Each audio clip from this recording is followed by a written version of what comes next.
If you sell postcards on eBay, part-time or full-time, whether as a hobbyist or business, you need to watch this entire video.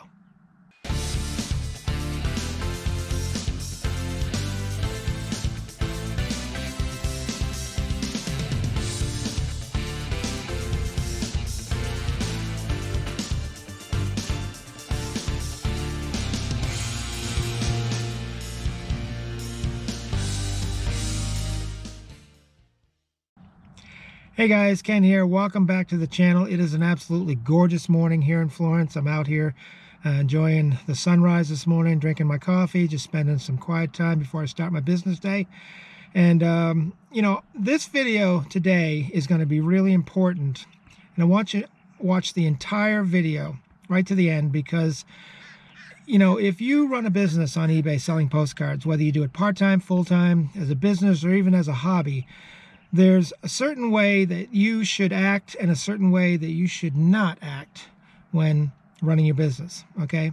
And I'm going to give you kind of examples of each. You know, these are personal experiences that have happened to me, and I just wanted to share them with you. Now, when I think about responsibility as a business owner, I'm thinking in the mindset of a business owner and not a employee, okay? An employee doesn't care as much. They go to their job, they do their job, they collect a paycheck, and they go home. You know, no big deal. But a business owner has a lot more responsibility to their customers especially, and that's what I wanted to touch on in this video. That's why it was so important. I had a couple of experiences over the last couple of months that I wanted to share with you, and one is an example of what you should do as a seller, and one is an example of what you should not do as a seller. Okay, like I said, whether it's part-time, full-time, you know, hobbyist, business, doesn't matter. You should adapt these practices. Okay, let's start with what you should do. Recently, I purchased some sleeves, you know, the little sleeves that we put all our postcards in, you know, the poly sleeves. And I was running low. I was down to about 2 packages. I usually get the kind from BCW. I think that's the manufacturer. And they come in packs of 100. And I usually buy more than one. And I was down to 200 sleeves, and I needed to order some more. So I went on eBay, and I looked around, and I found one. And he had 3 lots available, and they come in packs of 100. So each lot was 500 sleeves. I think he was selling them for like $22.95 with free shipping. I thought that was a pretty good deal. So I bought 2 out of the 3 lots. Okay, I ordered 1,000 sleeves. And, you know, later that day, I got the tracking number. He shipped it. Everything looked like it was going great. Then the very next day, this morning, I get an email from him, a communication through the eBay messaging system. And I'm thinking, when I saw his user ID, I'm like, uh-oh, I just ordered from this guy. I hope there's not a problem with my order. And he writes back and he says, I'm so sorry. That's what he started out with. He said, I'm so sorry. He said, I didn't realize that you had ordered 2 lots and I only shipped 1. In other words, he only shipped 500 of the sleeves instead of the 1,000 that I had ordered. And he was so apologetic, and he said, I'm so sorry. He said, I'll get that taken care of right away, and I'll get those shipped out to you today. Again, sorry about that. And I thought that was really being responsible as a business owner, because he only had 3 lots of 500. What if he had sold out those other lots, and then he realized he didn't ship me enough? He would have had to refund half my money, and I would have had to go looking somewhere else to buy another 500 sleeves. But he took care of it right away. He jumped on it. He owned the mistake. And that's one of the things you want to do as a business owner. If you mess up, you know, with a customer's order, you need to own it. You need to just go to that customer and say, hey, look, I messed up. I apologize. I'm going to get it fixed right away. And that's an important thing. You want to jump on it right away, immediately. Don't let anything distract you from that, because your relationship with that customer should be uppermost, because you know, how you react to your customers is going to determine whether they ever come back to you and buy from you again.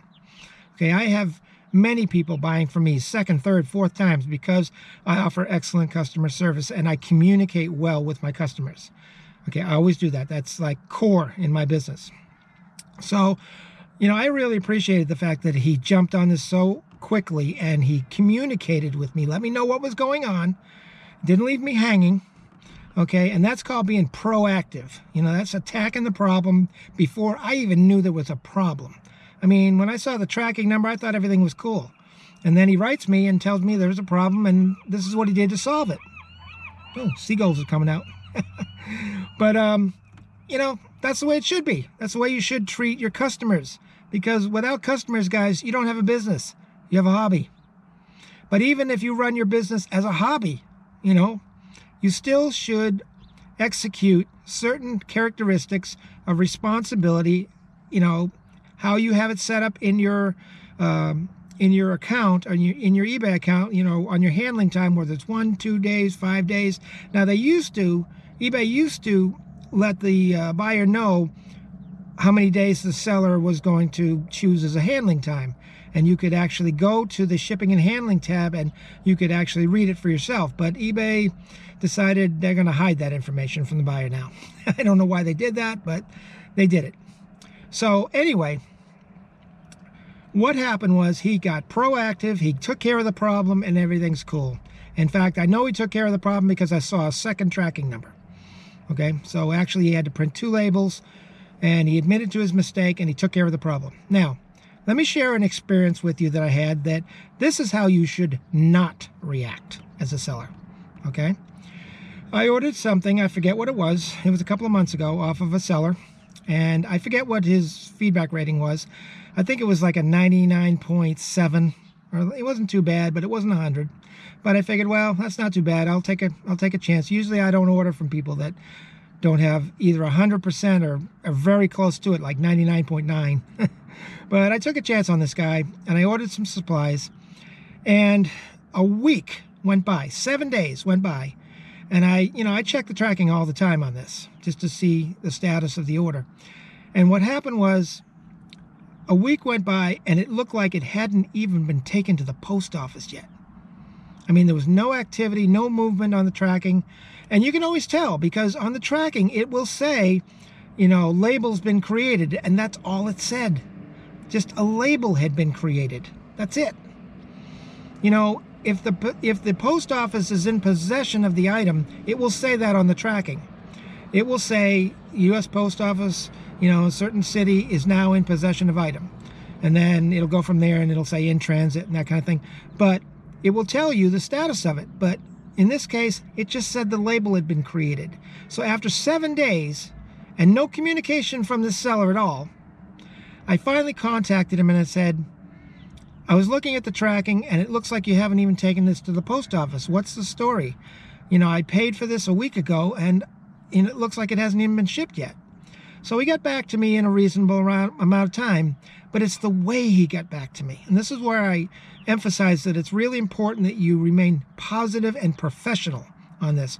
He wrote back, you know, I always leave my name so they can address me by my first name. And that's important too. I'm going to do a video on that as far as, you know, the importance of, you know, finding out what your buyer's first names are, if you can, and use that and how important that is and how that relates to the sale.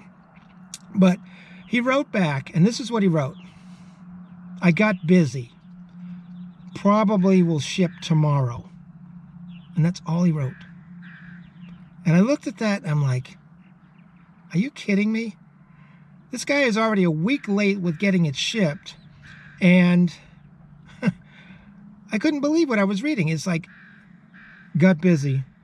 Will probably ship tomorrow. Probably? You know what that suggests to me? That's not a definitive term, probably. Probably means it could ship tomorrow, it might ship tomorrow, it'll probably ship tomorrow, maybe it'll ship, I don't know. Maybe if I have time. You know, that's what it says to me. That shows me this seller doesn't care whether it ships or not. Now, to be fair, he did ship it the next day, but it's just the way you communicate. You know, have you ever heard that expression, it's not what you say, it's how you say it? I'm always positive, I'm always professional in my communications, because whether you realize this or not, eBay occasionally does monitor those transcripts, and you want to be positive and you want to be professional with your customers at all times. That way, if there's ever a problem, they want to side with you, or you want eBay to side with you over a problem, there's a greater chance of that happening if you're positive and if you're professional. Check your attitude at the door. Don't be calling people out of their names and calling them all kinds of, dirty names and that kind of stuff. That's not going to go well for you. Always keep it professional. So, when I read that response, I was just like, man. And then I got the package about 4 days later, but I'm going to be honest with you. I did not give him glowing feedback. I gave him positive feedback because I got the item, but it was just something like, item received, thank you. It wasn't anything glowing. So that's my whole point. If you're going to run a business, whether it's part-time, full-time, run it as a professional business, as a hobby, it doesn't matter. You need to be professional, you need to be positive, and if there's a problem with an order, you need to act on it right away. Be proactive, not reactive. Don't wait for your customer to contact you about the status of an order if you haven't mailed it, if you haven't shipped it. Now, if you've shipped it and it's, stuck somewhere in a post office, then of course you can't do anything about that. You have to be reactive in that way, but still be responsible, be proactive, do the right thing with your customers and they'll keep coming back to you. One of the easiest sales you can make on eBay is from a repeat customer rather than getting a new customer. They're much harder to get because they don't know you. But once you've sold to a customer and you've provided them with good communication, good customer service, great customer service, they're going to remember that. When you call them by their first name, they're going to remember those, personal things. And chances are, when they're looking for another item, they'll come back to you rather than go to somebody else. I can't tell you how many times people have purchased cards from me a second, third, fourth time when they could have bought it off somebody else for a much cheaper price, but they chose to come back to me. It's because I provide great communication with my customers. I communicate with my customers at least twice, once when the item ships and when I let them know when the item's going to ship. And then once the item has officially shipped, then I give them the tracking number and all that and thank them for the order. So that's what you should be doing in your business. And if you do that, guys, I think you're going to have a greater success at making more and more sales. So I hope that information helps. I'm just going to enjoy the rest of the morning. I don't know if you can see the sun on my face, but it's coming up.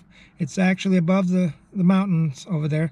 It's just coming up and it's beautiful. It's just a gorgeous morning here.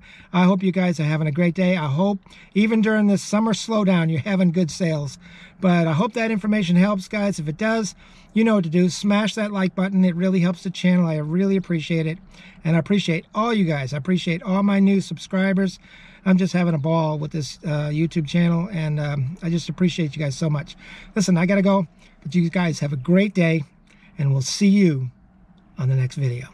Take care, and bye for now.